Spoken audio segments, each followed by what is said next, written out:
necessary to pile up a drift of books and papers to make room for the tray.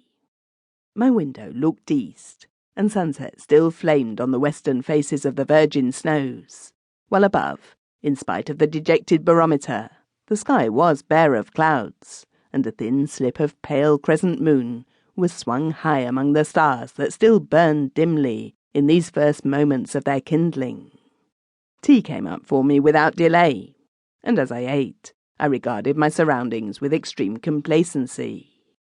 Then, quite suddenly, and without cause, I saw that the disposition of the beds would never do.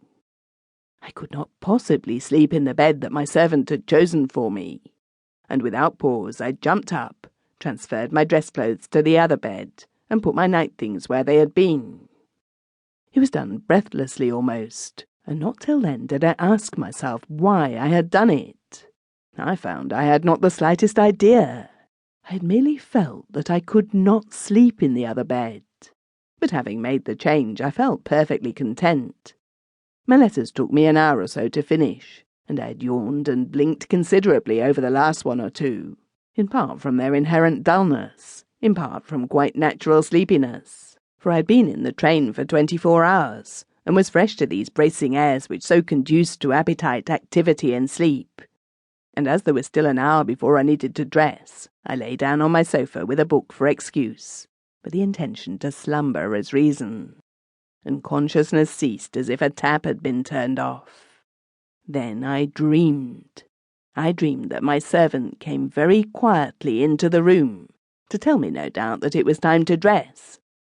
I suppose there were a few minutes to spare yet, and that he saw I was dozing, for instead of rousing me, he moved quietly about the room, setting things in order.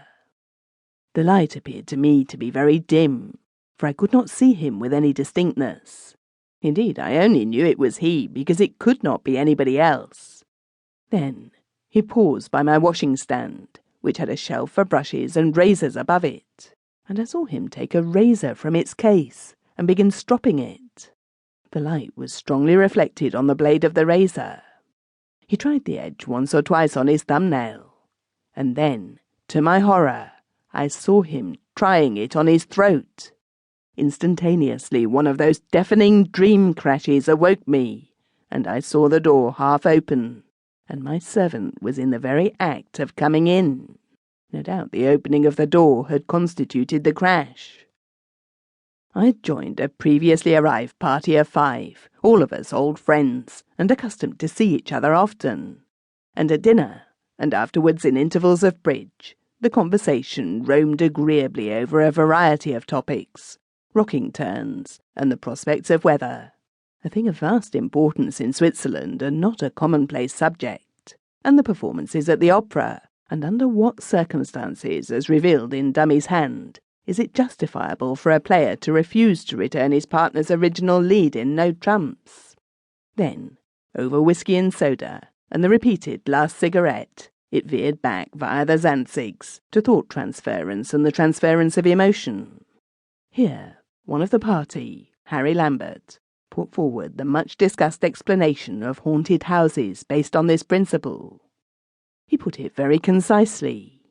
Everything that happens, he said, whether it is a step we take, or a thought that crosses our mind, makes some change in its immediate material world. Now the most violent and concentrated emotion we can imagine is the emotion that leads a man to take so extreme a step as killing himself or somebody else. I can easily imagine such a deed so eating into the material scene, the room or the haunted heath where it happens, that its mark lasts an enormous time. The air rings with the cry of the slain, and still drips with his blood. It is not everybody who will perceive it, but sensitives will. By the way, I am sure that man who waits on us at dinner is a sensitive.